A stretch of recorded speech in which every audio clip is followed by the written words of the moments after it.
कल देर रात परिवहन मंत्री विजेंद्र ओला झुंझुनू की चिड़ाव के समीप अड़ाता गांव पहुंचे, जहां पर लोगों ने उनका स्वागत किया, वहीं अपनी समस्याएं भी बताई। इस मौके पर ओला ने जन सुनवाई करते हुए समस्याओं के समाधान के निर्देश अधिकारियों को दिए। दरअसल विजेंद्र ओला 2 दिन के झुंझुनू दौरे पर आए हुए हैं। इस मौके पर परिवहन मंत्री विजेंद्र ओला ने पत्रकारों से बातचीत करते हुए कहा कि रोडवेज ने कर्मचारियों के आश्रितों को अनुकंपा नियुक्ति को लेकर नियमों में बदलाव किया है।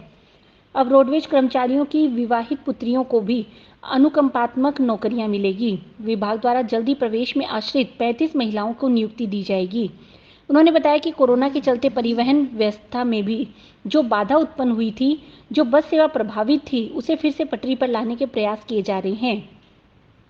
साथ ही प्रदेश के संभाग मुख्यालयों के बस स्टैंडों पर जयपुर बस स्टैंड की तर्ज पर टुक-टुक की व्यवस्था की जाएगी, जिससे बुजुर्ग यात्रियों को सुविधा मिल सके। साथ ही उन्होंने यह भी बताया कि बजट घोषणा के अनुसार प्रदेश के रोडवेज बस स्टैंडों का रेनोवेशन किया जाएगा। उन्होंने बताया कि रोडवेज बेड़े में इलेक्ट्रॉनिक और सीएनजी बसों को शामिल किया जाएगा। विभाग ने यात्रियों की सुविधाओं के लिए शुरुआती तौर पर कुछ नई स्लीपर कोच संचालित की गई है, जो प्रायोगिक तौर पर चलाई गई है। उनके परिणाम के बाद प्रदेश के बड़े रूटों पर और स्लीपर रोडवेज बसों का संचालन किया जाएगा। इस मौके पर कांग्रेस के पूर्व जिलाध्यक्ष महेंद्र झाझड़िया, पूर्व डीसीसी प्रवक्ता सुनील जानू, सुमेर सिंह, पीटीआई सरजीत ओला समेत अन्य मौजूद थे। रोडवेज के बेड़े में अभी हमने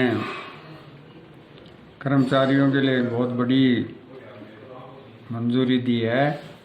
जो आश्रित कर्मचारी थे, जिनकी मृत्यु हो जाती थी, जिस कर्मचारी की, जिनके आश्रितों को नियुक्ति दी जाती थी, उसमें उनकी पुत्रियां शामिल नहीं थी। अब हमने ये राज्य सरकार ने नियमों में संशोधन कर दिया है कि किसी के अगर पुत्र नहीं है, पुत्रियाँ हैं, तो विवाहित पुत्री को भी उसमें हम आश्रित के स्थान पर नौकरी दे सकते हैं। और इस तरह की 35 महिलाओं को हम बहुत जल्दी ही नियुक्ति देने जा रहे हैं। उसके अलावा कोरोना की स्थिति जो सामान्य हो रही है, तो हमारी जो बसें अस्त व्यस्त हो रही थी, परिवहन सेवा, उसको धीरे धीरे हम उसी लेवल पर लाने की कोशिश करेंगे जो कोरोना से पहले था। रोडवेज के बस स्टैंडों को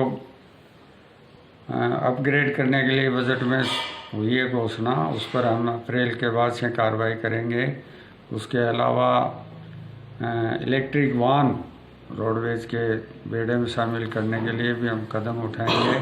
सीएनजी बसें भी रोडवेज के बेड़े में शामिल करने के लिए हम कदम उठाएंगे। और 7वें वेतन आयोग की बजट में घोषणा कर दी है, उसको अप्रैल के बाद हम उसको भी लागू करेंगे। पर हमने कुछ स्लीपर वाहन रोडवेज के शुरू किए हैं। अगर उनका उत्साहजनक परिणाम आएगा तो हम और रात्रिकालीन में ये जो स्लीपर कोच और उसमें रोडवेज में शामिल करेंगे।